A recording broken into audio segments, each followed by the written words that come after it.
Баршаңызға сәлем, қалайсыздар? Менің каналыма қош келдіңіздер. Сіздермен бірге педиатр жұлдыз және бүгінгі тақырыбымыз тамақтың қызаруы. Тамақтың қызаруын қалай емдеуге болады? Бала ауырған кезде баланың тамағынан қызыл түстің бірнеше реңкін байқауға болады.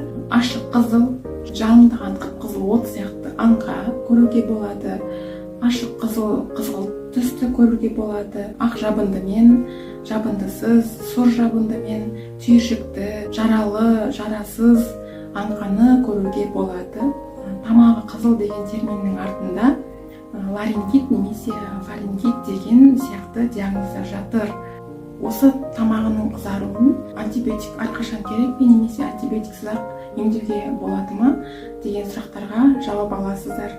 Тамағының қызаруында антибиотик әрқашан керек емес. Фарингиттің себептері олар вирустар және бактериялар. Вирустарға риновирустар, тұмау, коронавирус, Эпштейн-Барр вирусы, Коксаки вирусы және тағы басқа вирустар жатады. Ал бактерияларға А тобындағы стрептококктар, гонорея, мерез сияқты бактериялар жатады және тағы басқа. Келесі саңырауқұлақтар, кандида. Егер балада фарингит болса, ол вирусты ма, әлде бактериалды ма, қалай білеміз? Соны айта кетейін, оларда нақты критерийлер бар. Келесі критерийлер бойынша ажыратамыз.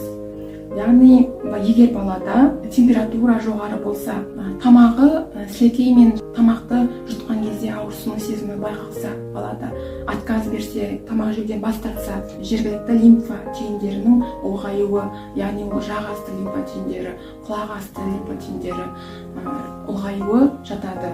Және мұрнынан су ақса немесе мұрны бітелсе, балада жөтел болса, бұлардың барлығы бактериалды фарингиттің тізіміне енеді.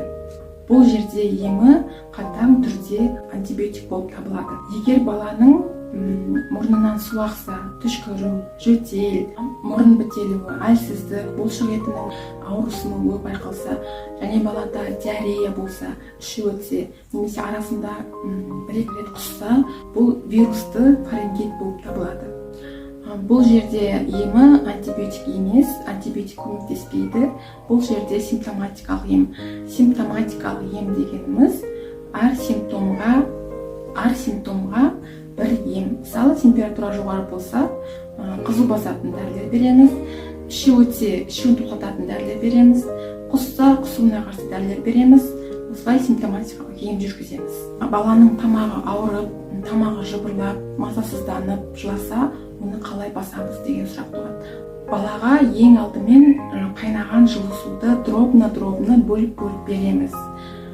Және үлкен жастағы балаларға, ол 5 жастан асқан балаларға еріп кететін ауызда постилкалар береміз. Стрепсилс, аджисеп, анзибел деген постилкаларды береміз. 1 жастан асқан балаларға күніне 3 рет кішкентай 1 шай қасықпен мед береміз.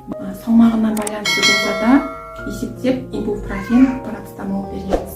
Герпангинада, егер баланың аузы ойылып, жаралар шықса, герпангина деп атайды. Ол кезде де тамақ қызарады, қатты қызарады және жаралар пайда болады. Коксаки вирусы шақырады оны. Ол кезде біз балаға салқындатылған сусындарды береміз.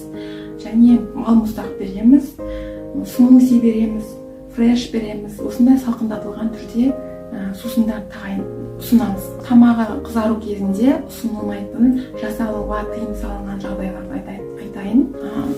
Балаларға тамағына сепкіш спрей түріндегі препараттарды тағайындау. Оларға жатады гексарал, галапрол, гексаспрей, септалет, танфлекс, ингалипт, стопангин осылар жатады. Бұлар неліктен ұсынылмайды? Өйткені бұлар аллергия шақыруы мүмкін. Олар тыныс жолдарының тарылуын шақыртады, спазмын шақыртады. Келесі құрамында лидокаины бар препараттарды тағайындау. Өйткені олар организмге түседі, ериді, таралады. Сөйтіп жүректің ырғағының бұзылуына әкеліп соғуы мүмкін. Құрысып тырысуларға әкелуі мүмкін. Метгемоглобинемия тудыртуы мүмкін.